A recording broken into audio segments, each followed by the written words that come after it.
Sweet. What are you laughing at? Did you finish that Elijah Craig? No, I did not. Larry brought me half a bottle. Oh, okay. And I had half a bottle, so y'all I dumped that out, and now I've got a half a bottle. Oh, so y'all still drink a half a bottle? Okay. Oh my goodness, man! I brought you coffee, but it's probably not still hot. I understand.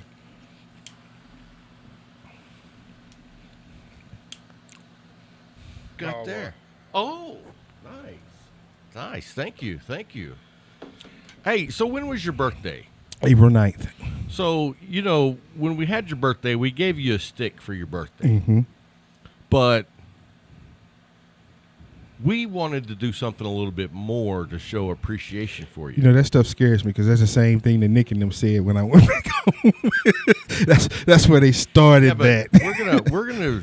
I think maybe you're gonna like this. Okay.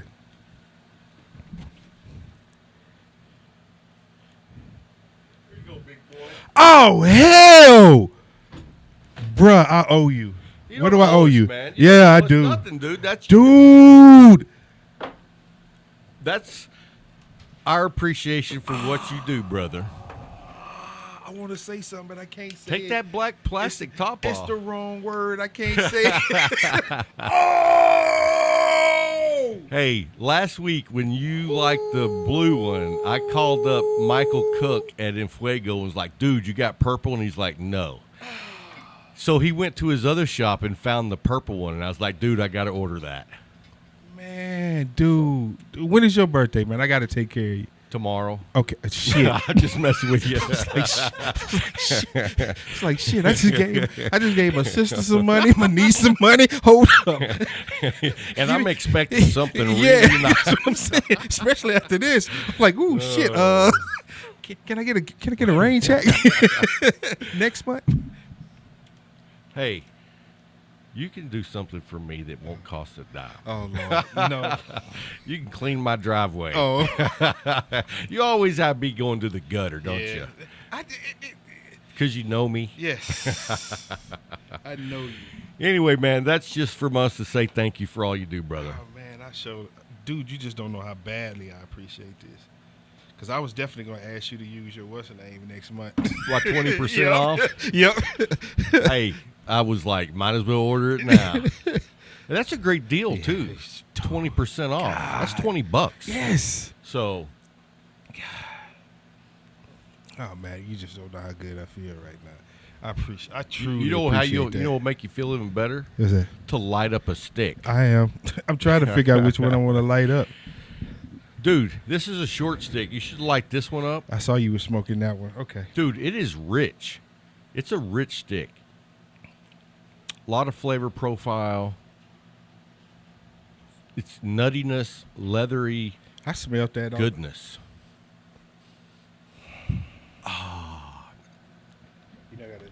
I was going to drink coffee on the show, but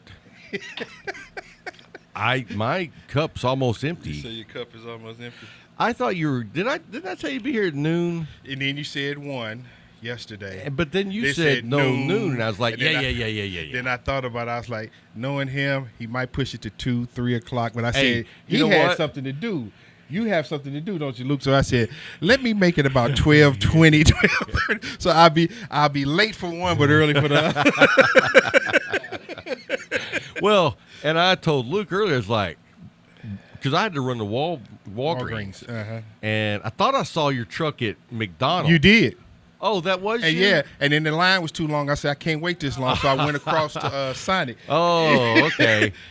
Well, then when I saw you came with Sonic, I was like, oh, I guess that wasn't him. But it was yeah. me. So I saw you over there, but when I came back, I was like, Brian ain't here yet? He's like, no. And I was like, that dude's always early. Yeah.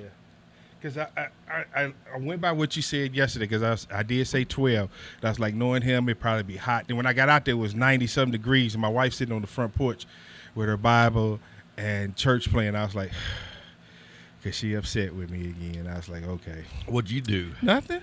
Just being me. I'm seriously nothing. Just being me. Me and my biological and her biological sons are having fun. And that's a bad thing? That's a bad thing because she's not a part of that. I got you. She's not a part of that. You know what? The mother can't be part of the boys' club. Oh no! And this is 100% a boys' club. Yeah, I grew up in that. I mean, you got to realize I grew up in a family with 3 boys. Mm-hmm. So you know what? There was always time for your mother, but when it was the boys' club time, it's boys because you don't want to be a part of this. You don't want to know what's going on. What we're getting ready to do at all.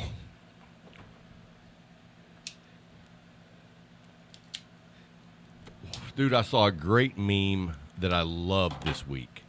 It had a picture of the USPS Eagle, and on this side it had a picture of the Philadelphia Eagles. And it said, what do these two have in common? Neither one deliver on Sunday. Boom. I was going to send that to Jay.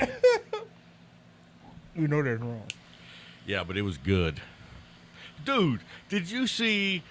Oh, you haven't been in Discord much, but JT the other day posted about, with all this stuff going on, COVID, racial tensions, the economy, all I can do is sit here and say, fuck the Cowboys. Yes. I was like, I agree totally. Where did that come from? Hey, that's just that retrospect. You know, that's how clear thinking people feel. JT is with you on that. Oh, most definitely. Most definitely. And I was never a Cowboy hater until you came to Texas. No, until what's the name took over.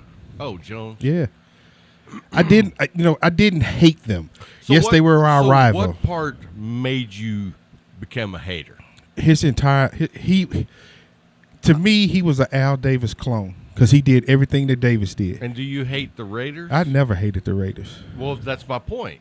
I just hate pretenders. But then the dude is, I have to give him credit. When it comes to making money, there is nobody on his level. A whole nother level. There's nobody on his level. So I didn't know if you were like, I don't respect him because of the way he did Landry. Oh, I didn't like that either. But that's business. But a lot of people don't really know this. That was one of the requirements for him to buy the team. That Landry had to go? Right. That wasn't his idea. It's Tex Stram? Tex Stram was like, man, it's time. And so if you want to buy the Cowboys, you have to get rid of him. Now, I will say this. They did it in a dirty way. They did. That was the wrong way to do it. It was disrespectful for a man that was a legend who was total class. Like I said, I didn't love the Cowboys. I didn't hate them, but I liked Landry. I loved Tony Dorsett. And that's who I wanted Landry, to be. Dude, was the epitome of class. He stood there on that sideline with that jacket and that fedora, and his expression never changed. No matter how mad he was. He could have just won the Super Bowl. And he still had the same expression. Lost a preseason game. Same thing with Belichick. Exactly. The same look, no matter what. So, except Belichick's a cheater. Yeah, I was going to say Landry wasn't a cheater. Never was a cheater. He was an innovator because he was the one that brought the computers into the damn game. He initiated the computers. He initiated scouting the draftees before the draft, because the draft was it was truly a joke before then. Right.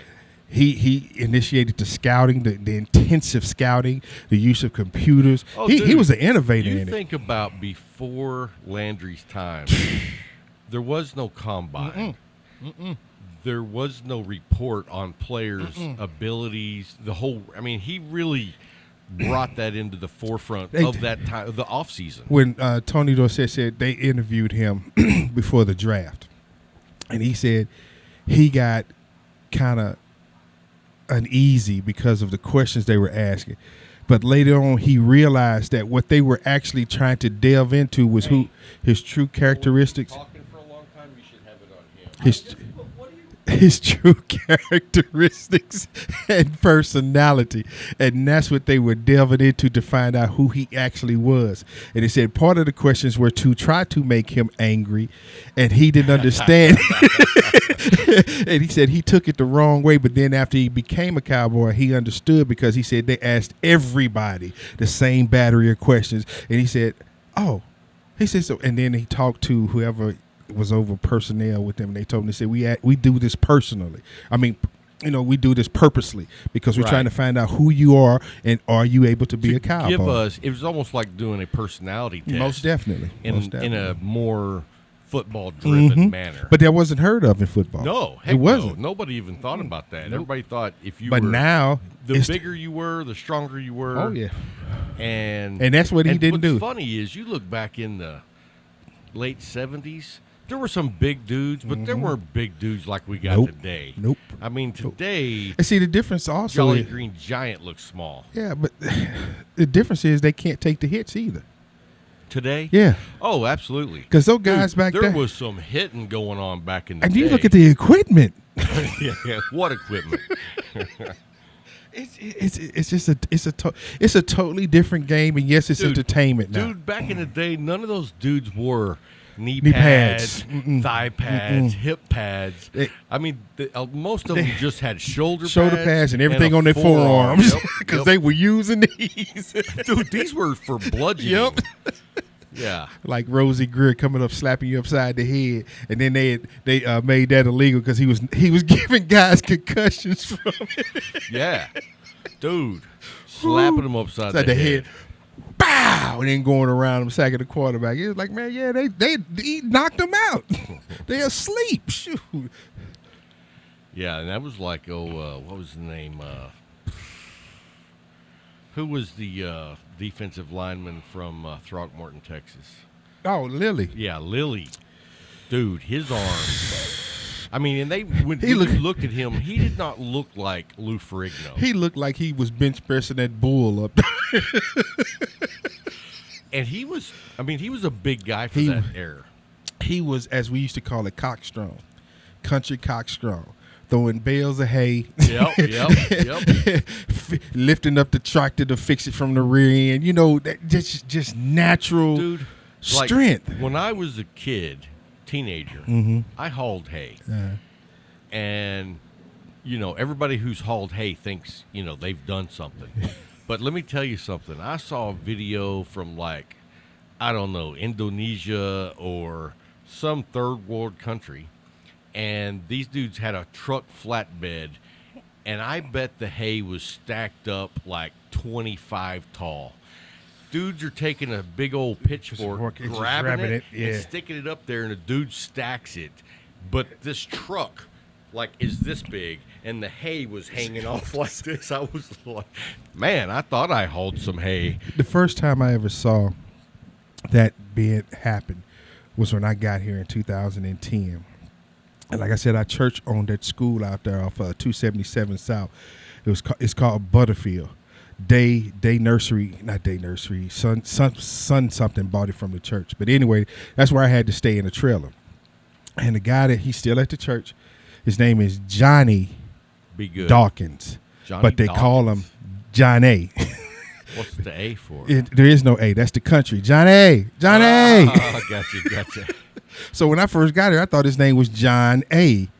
Dawkins. They was like, no, he said, my name Johnny. I was like, I got you. I said, where did John? He said, well, my daddy, he said he real country. So he'd be like, hey, John A. So everybody took John A. But him and his sons, and he has 15 kids. 10 of them were boys. I saw him and his sons go bale the hay at this man's property. And when I said, I have never seen anything in my life like that. Right. I have never seen anything in my life like that. When I say they grabbing bales of hay and throwing them to each other. Yeah, that's how we did it. And they catching it, boom, and throwing it to the next and throwing. I'm like, what the hell is this? Because y'all didn't have hay. No, we don't. No. We only hay I knew was what we spread out when you put in grass, so you can keep the crows from eating your grass seeds. Let me tell you something. We used to get paid a nickel a bale. See, I cut grass.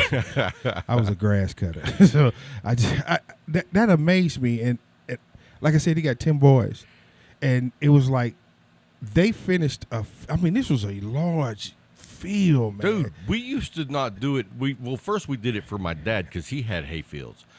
But then when we got done with his, Yeah, you go. we just moved on to the next farm. That's what they said. That's all we did 'Cause all summer long. All their farms are in Monday. Yeah. Not Monday. Monday. Yeah, Monday. It's M-U-N. Yeah, and that blew me. I was like, huh? They say it's Monday. I'm like, huh? Then I went and saw the sign. I was like, oh, M-U-N-D, Monday. Okay. But all their farms, but they come down here to work other people's farms. And that just blew me. I'm like, so you've been up there doing yours all day long, and then you come. So, man, when do y'all rest? When we go to sleep. When is that? 2, 3 o'clock in the morning. Dude, we didn't go to sleep. That's what they said, 2 or 3 o'clock. Passed out exhausted. And then they said, I said, well, when do you start? Oh, when the sun come up, right when the rooster starts to crow. I said, them damn roosters be crowing like 5 o'clock in the morning. Dude, you know what our routine was? We got up in the morning. We opened up the fridge. There was a bowl of red beans, and then we would take that whole bowl, and then we would take a whole loaf of bread, and that was your lunch. That was your lunch. Got you. Red beans and white bread. Got you. And you know Got what? you. We didn't heat it up. We just they- ate it. It was they- already, because in the summer heat, It stayed warm. it was warm by the time it was time Most to eat. definitely. Most definitely. Most And definitely. you know what? That was some of the best grub ever because you're just starving. 'cause And we you've had been working. We eat beans. Only thing I did during the summer is if I wasn't cutting grass, we had 3-a-day football practice, which was for 2 months. 2 months. Oh yeah, because you get prepared. You got to get prepared for the season. So we'd sit there, and we do the same thing. You grab beans in the morning, and grab you some Tostitos and stuff, the wraps. He throw it on the coach's on his damn hood of his truck because he got it running. That's how he kept it warm all day long. You know, we get 100 degrees when we out there, but it's not. It's a difference in 100 degrees in St. Louis than 100 degrees in Texas. Well, it depends on where you're at in Texas. Because I can tell you this: when I grew up, when it was 100, but here's the thing: it wasn't 100 degrees here when we were out there baling hay. It was 105, 107. So we didn't have any of the humidity that you guys had, but it was like being in an oven. Yeah. In St. Louis, it could be 98 degrees. And it's but 107 with the humidity. Dude, it's Jesus. two completely different kind of heat. Ooh, Lord. And here's the thing. I'm not a fan of the either. You say I'm done with it. Boom.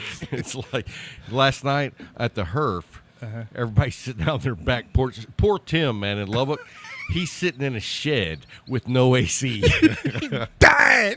Dude, he told me that he had brought out an ice cooler or a ice chest, and he had a fan blowing over it. Yeah, You know, to blow the condensation at him. That's old school. That is. My wife said that whenever she was a kid, she remembers riding around with her or driving, going somewhere with her grandmother, and her grandmother would have bowls of ice, and the vents were blowing over them. I remember all that stuff, man. Hey, my like I said, when my dad got back from Vietnam and him and my mom got married, it was some tough times, bro. It was some tough times. but you know what? It wasn't bad times. No, because it was just tough. Because you times. enjoyed them. Right. You really didn't know how tough it was. We really didn't. No, dude. I mean, well, I'll tell you this. So my parents divorced when I was like 1. My dad, which I consider my dad, he married my mom when I was 2.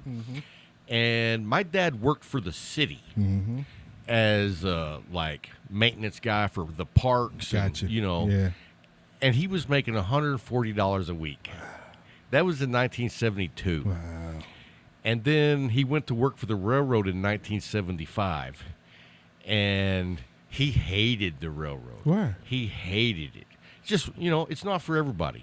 Well, that is true. You know, yes, he that's wasn't true. one of those guys who liked living by the phone. And we yeah. didn't have smartphones back in the 70s. So you know exactly where it was. You were at home. Yep. Waiting. Right. And I think they didn't have pagers until like 1981, 82. Yeah, that was way before me. Yeah. So, I mean, you were...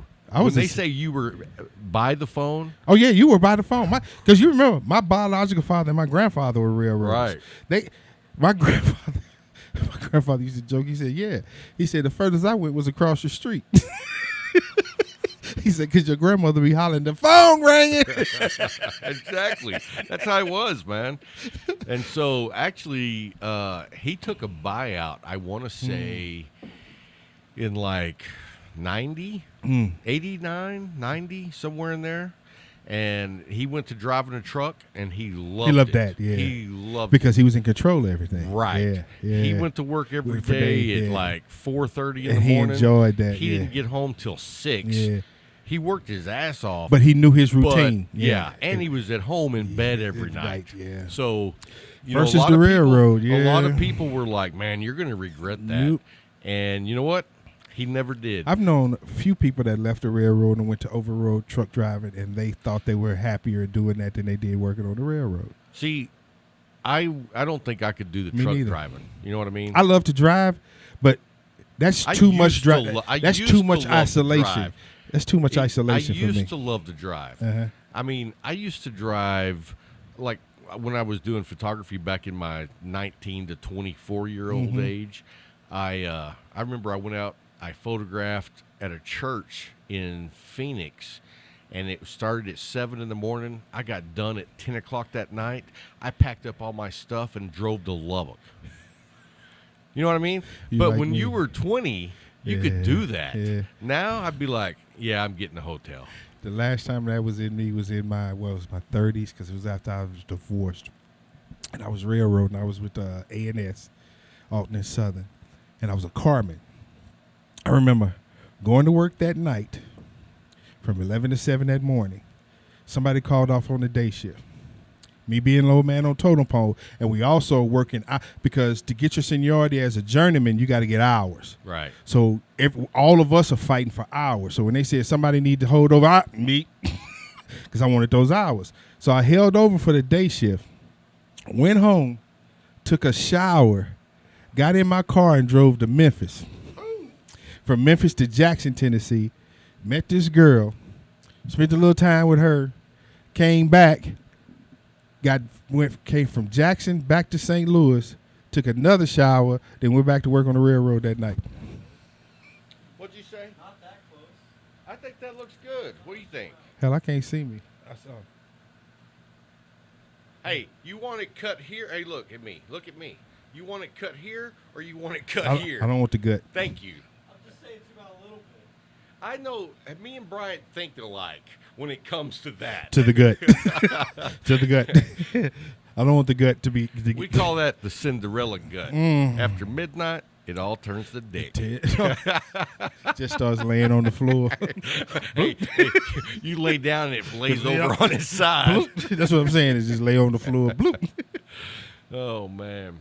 So, but that driving, that was me. And then I was a cop after that. So I spent 12 hours just driving unless I was running or fighting or but you were riding. doing stuff while you were driving. You were always looking for stuff. Looking on that damn laptop. Hey, and you were hunting. Ooh, that's...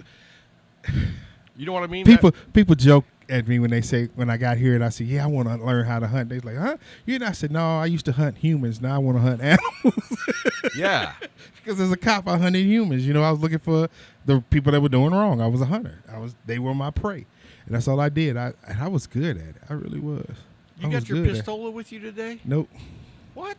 Because I left my carry conceal at home. I don't remember you coming over here without your pistola. Yeah, this is the first time. Man. And the reason why is because I looked up and I couldn't find my carry and conceal. And I was like, nope. Knowing me and my luck, I'd be out there and I get pulled over. Uh-oh. He has it. I was going to show you my newest pistola.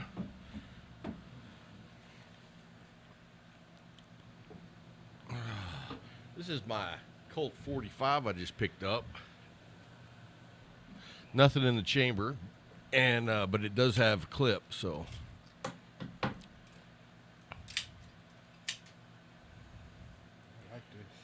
like the weight. Dude, that's what I love about a Colt 45. It's heavy. Damn 1911s is what the Army issue. Yeah, and that's that's the 80 series. Yep. The government model. This that shit they gave all them officers that couldn't shoot.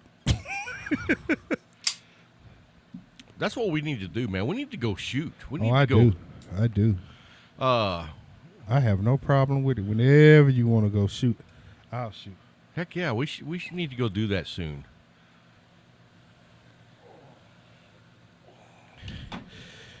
For those on the Patreon page, that is the correct way that you hand someone a weapon.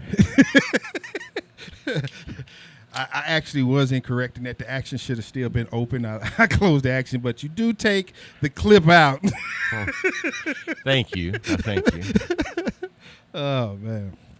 I love it. I like that. I like the weight on it. I like the weight on that. And you know what's It felt great good in about my hand. that weight takes out 50% of that recoil. of the recoil that you would feel on a regular, like 9mm. But you're shooting a 45, so that weight helps you with the recoil on it. Yeah, because I have been on the range and saw some people with 45s, and I'm like, you need a slingshot. Right? You do not need anything that can kill somebody for real, because you don't know what you're doing. Ooh, I'll tell man. you probably my favorite handgun is my Smith & Wesson J-frame, and it's a 44 mag with a 2.5-inch snub nose. Dude, that gun at a 44 mag, you don't even notice the kick because that short barrel. Bro. I mean, the first time I got ready to shoot it, I hadn't shot a 2.5-inch, so I'm like getting ready because you thought you was going to have a hell of a recoil. And then I was like, "Whoa, that's it!" Yeah, I was like, "That's butter, man." Yeah. Mine is still in Illinois. It's my grandfather. 38. My Oh. grandfather gifted my grandmother with a Smith & Wesson Rhino 357. Oh, no With kidding. a pack of darn grips. Every time I go home, I try to sweet talk my mother in and let me get that gun. She ain't. she's gonna give it to me. This time I would have got it if I had enough time to go to the storage. She's like, Saturday, you going to the storage to get that? I was like, nah, Mom, it's too late. I got all this stuff to do, and then we leaving at 5:00 in the morning. Right. So it's like, she's like, well, here are the keys if you change your mind. And I was just like, no, I put them down. I was like, ain't no reason for me going over there because I got stuff I had to take care of. But if she'd have said that Friday, I'd be like, I'm going. I'm sitting here. I'd be sitting here with you. Just see, man, blue steel. Hey, so I don't know if all you guys at home know about this website called Arms List. Do you? I do. So Arms List is like one of the best places to find guns because it's not. Well, they have dealers on there too. Yep. But I checked the box. It says no dealers. No dealers. I want to buy from a person. And we were talking with Bill White last night, and he said he bought a new gun, and I was like, "What'd you have to do to get that?" And he was like, "Oh, I did this and this and this and this." You know, it was a long list because all the laws up there. Where's Bill at? Buffalo, New York. Ooh. Yeah. So anyway, I was like, yeah, man, I just picked up this 45, and you know what I had to do? I had to drive to the dude's work to pick it up, give him the money, and he handed it to me, and I drove home. That was it. And I drove home. That's what they gotta say about Texas, isn't it? Dude. As long as it's legal, you can buy it.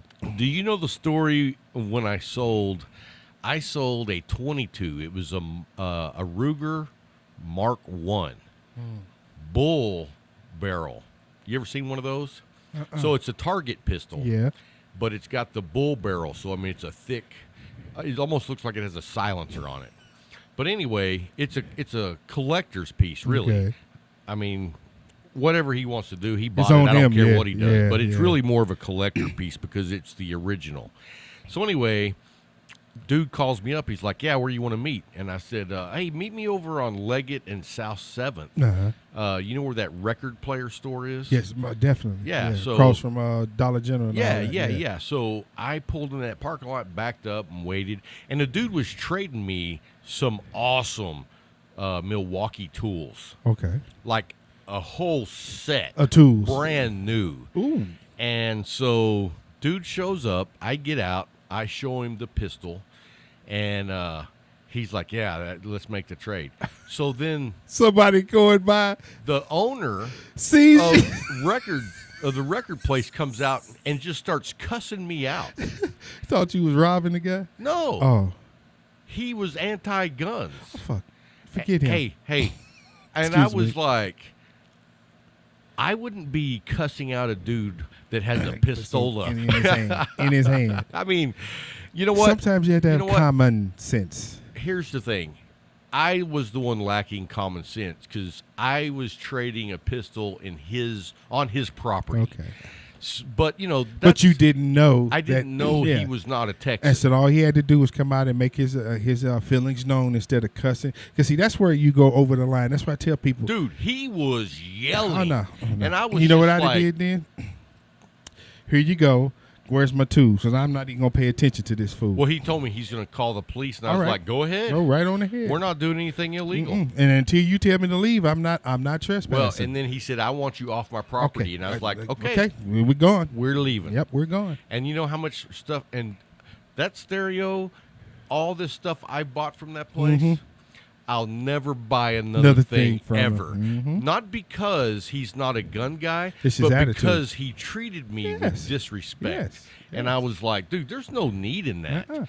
You can get your position across in a more humane and acceptable way Hey, versus when you cussing own a somebody business, out. how about a professional way? Because you have to, because you're still the picture of your business. Right. It doesn't matter what my personal feelings are. I have a business, and I do not want to deter people from coming in there and spending money, because that's how I make my living. Let me tell you what I do. You know, on the Facebook Marketplace, every time I see those dudes place an ad, I comment, these dudes suck. And they have no idea why I'm doing that. And that is marketing. Social marketing That's right. today. Hey, how you liking that stick, I'm man? loving it. Dude, isn't I'm it loving rich? it. That's why I kept looking at it. Every time you see me pull up, I'm looking at it like, what the hell is this? Dynamite in a small package. Dude, the retro hell on that is amazing. It tastes good. I had never had, this is the Cuatro Cinco for you guys at home by Joya de Nicaragua. But, dude, I'm a fan of this stick. It's the Cuatro Cinco. I'd never had that one before. And it is special, man. Very special. Smooth. It's one of them Billy D. Williams cigars. That's right. You know what I was reading today? They were talking about... You mean it was something other than just pictures? I read all the time. That's my problem. But I was reading about how Jim Carrey and Tommy Lee Jones didn't like each other after during the Batman movie. You remember when he played the Riddler and he played Two-Face? I can see that because Tommy Lee Jones probably thinks that he is the shit and he earned his way. And that's what everybody thought, because Tommy Lee Jones is known as a scene stealer because he is just that good of an actor. He's a powerful actor. He is just that, and I'm not saying he has a stage presence. Yeah. And when he delivers his lines, and when he does everything about him, you know, steals the scene because your eyes are on him. You're not on anybody else. Right. And you know what my favorite movie he was in? Which one? Was the one with Harrison Ford. What was the movie where The Fugitive. Yeah. The Fugitive. Dude, yeah. Tommy Lee Jones stole that show. He commanded that. Yeah, and it was Harrison Ford's movie. Right.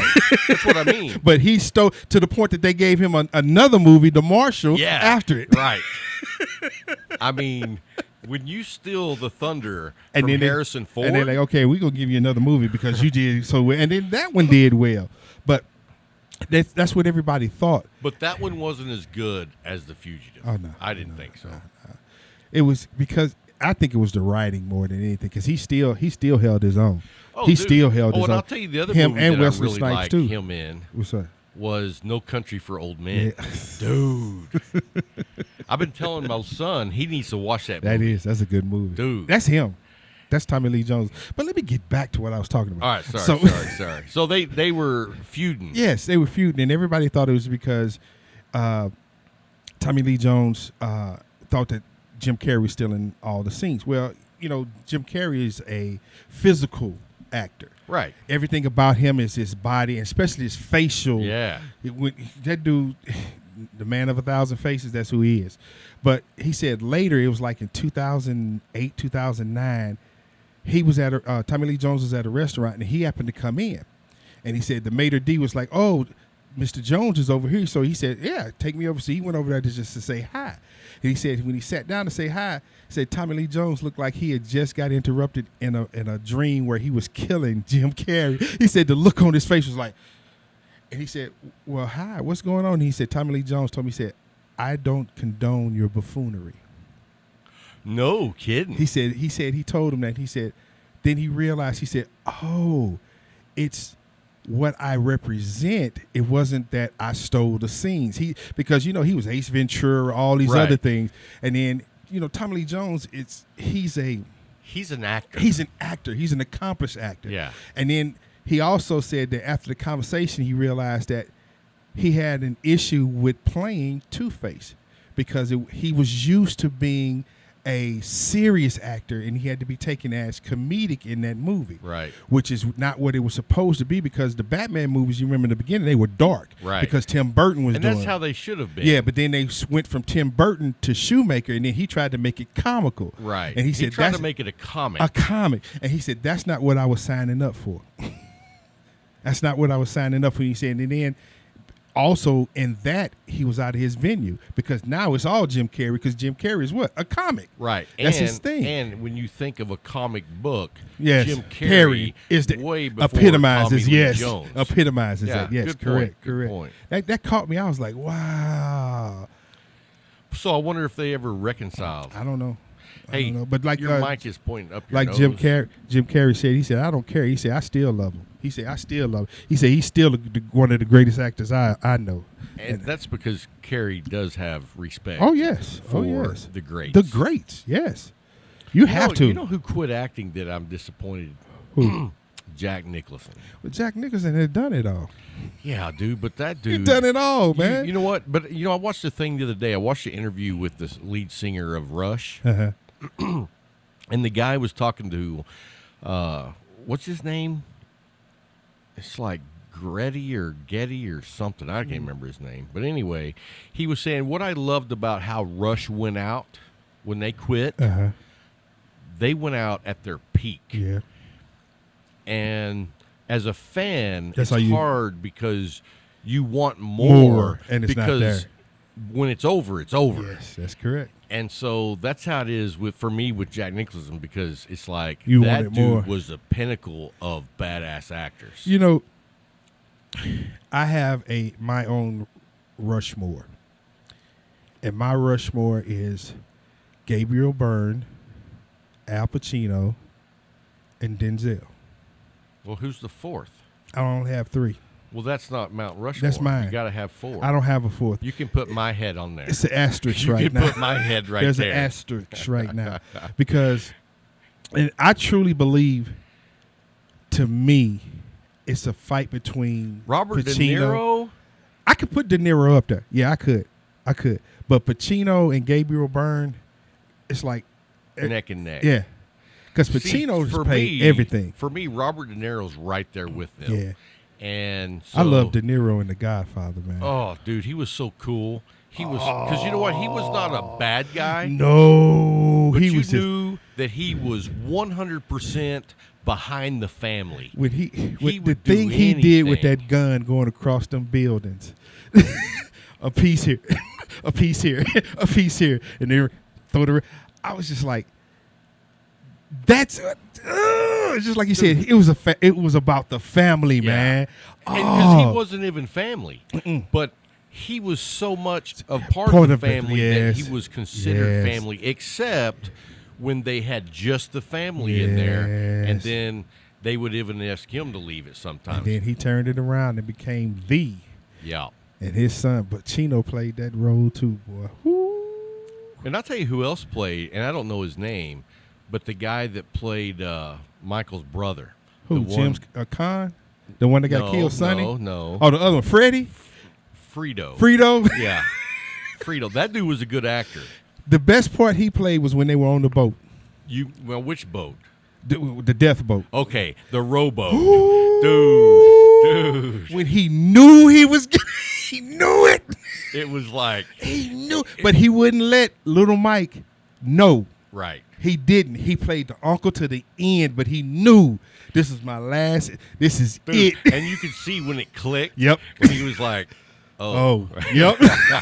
Oh, It's like, it would have clicked with me when my mom died, because he told me, he said, as long as she is alive, you're still my brother.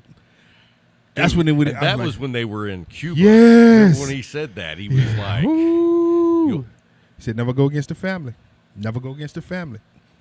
He said, you disappointed me. That's what he told Pacino. Told me, he said, "You disappointed And that me." was everything Yep. right there. He said, "You disappointed me.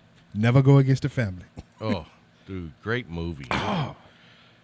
Pacino. I was watching a little thing. They had an excerpt on Scarface. And they said, "How do you kill a monster?"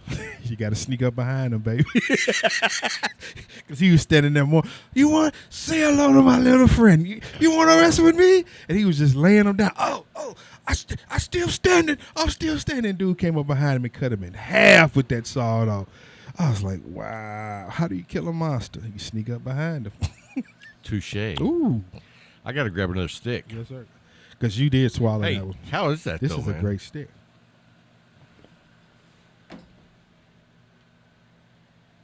I would take another picture, but it's nothing left. There's nothing left. Oh, and I left my poker in the truck. It'd be perfect time for the poker. My poker? Your what? Poker. Your poker? Yeah. You can look like that all you Hey, want. where's my cutter? I think I left it in the car. After you cut this one? Oh, party foul. I didn't know. You just let go. Down. Yeah, on the slot machine. Weird. It's not weird. You didn't cut it very good. Take it with you. What are you doing? No. You're good. What up?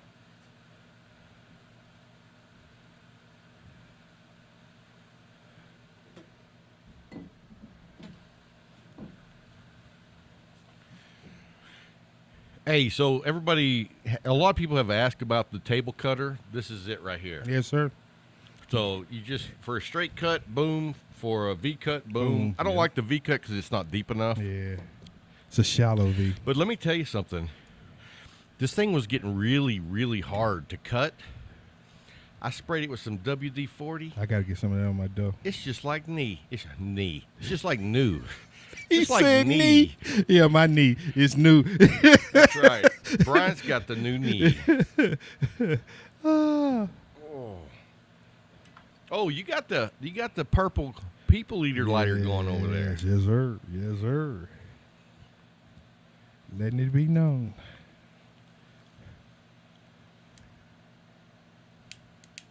Yeah, Patrick on the Herf last night said he wants a T-shirt or a hat that says "Tell the truth." Tell the truth. Tell the truth. Oh, then you should have seen Patrick last night. You know Melanie, Cisco kid. Yes. She got on. Did he lose it? Oh, dude. But he was so hammered. He was hammered, so I'm going to cut him some slack. But he kept saying, "What does that say on your shirt? Can you lean in a little bit?" Glad there's no HRs on Right. on the Herf. The only HR is in the spelling of the Herf. Of the Herf. And there's an E between the her. What you smoking now?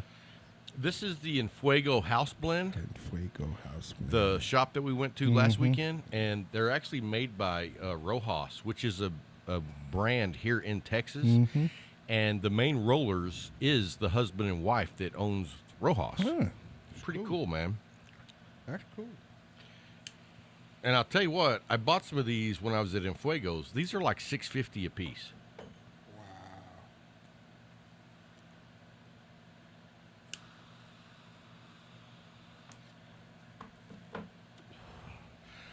I'm drinking some old Forester. You want any? No. What? No. I got some things I got to do when I get back home. I got to have a clear mind. Well, I would like to know what you got to do then. Clear mind. I need a clear What mind. are you writing a will? No. All that stuff is taken care of in the Army. I don't have a will. We had to, especially when Nicaragua started up, and then right after that, If something happens to me, everything goes to my wife. No, it's split 60, 10, 10, 10, 10. Now yes. on my 10, 10, 10, on 10, my yeah. 401k, it's my wife 50, my son 25 and my daughter 25. Yeah. And see, but I got 4 kids. But I'm fixing to change it to my wife 50, my daughter 40, and my son 10. He's shaking his head like, no, because I got 4 kids, so my wife gets 60, and each one of them get 10%. Oh, okay. But I had to also change some other things in there to ensure, because all my property is spelled out too, because all my hats go to my son, all my watches go to my youngest daughter. My oldest daughter, all she wants is every picture that I have. She wants all my pictures. Like, why? And she already got all my badges. Does she want all the cigar photos too? Yeah, she saves those too. She already got all my badges. I'm like, what? You know what? when my father-in-law passed away, he was a retired police officer. Mm-hmm. And whenever my mother-in-law built her new house, in the concrete at the front door, there was a hole, look, about this big. They left a hole in the concrete about this big by this big and about that deep. And they filled it halfway full of resin, put his badge in there, and then filled it the rest of the way with resin. So when you come up there to the doorstep, there's his badge. Always. It's pretty cool, man. That is. He was a hard ass. Yeah. I started out that way. He was a hard ass because he wanted to try to make a difference with teenagers and young people. That's what I did. When I first started, when you come out of the academy, you think that you're going to be super cop, you're Superman, you're going to solve all the crimes in the world, and you realize, especially when you're in an you're urban, just a cog in the wheel. You're not even a cog in the wheel. You're not even a cog. You're a little grease. Yeah, you just grease. You realize that, and some don't realize that. They still want to run around there thinking that, and they get so frustrated. That's where you see a lot of the frustration with police officers, because they think that they can do more. And I'm just, from what I saw, but then I know there are those that are just assholes because they were assholes. They were punks in high school. They used to get beat up and bullied in high school. Now I put a badge on and I'm tough. No, you still a punk. Right. You still a punk. Nothing has changed. You just got a badge and a gun now. But when I got out the academy, I thought I could solve every crime. And, the city whoops you. The city whoops you real quick. And it lets you know. You learn what reality is. Oh, is. yes. Truly what reality is. I never forget Sergeant Garrett told me that bull joke, the father and son bull joke. And I'll never forget that. In the beginning, I didn't know what the heck he was talking about. Hey, that's not a joke. That's a philosophy. It truly is. And 2 years later, he came up to me and he's like, "Hey, Faulkner," because he was talking to me about the seatbelt thing again. Because I was like, I can't write a ticket for a seatbelt if I'm not wearing one. Well, after I hung myself twice trying to jump out of a patrol car chasing somebody with the seatbelt still on, I realized what he was talking about. And he's like, "Hey, Faulkner, I noticed." I said, "Yes, Sergeant, I don't wear the seatbelt anymore." He said, "Yeah." I said, "But let me tell you something about that doggone joke you told me." He's like, "What?" He had to smile on. So he's like, "What?" I said, "It's true. I get it. It's true. I understand now." He said, "You do?" I said, "Yeah, Sergeant Garrett, I do. I understand now. I will follow you to the end of the earth, This cigar sir." is no good. I see. I'm looking at it. Look, it's tunnel through. You got a hole going through. I know. I can't fix it either. I tried to press it. Yeah. Give it up. It was just $6. Yeah, I'm not. I don't. You're not gonna fight with it? No, I don't fight with cigars. I give it a little bit of a chance. Then if it doesn't, and then I'm like, I'm out. You want to act like it's still in the projects? Nah, Right. I'm good.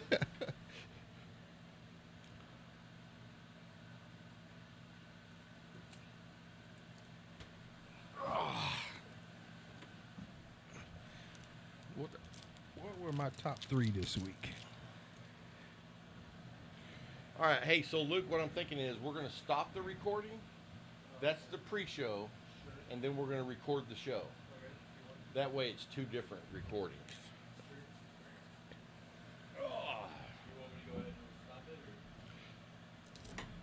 I'm ready when you are. Yeah, you can go ahead and bail out of it. Now, let me turn off the recording. Tell me when you're done.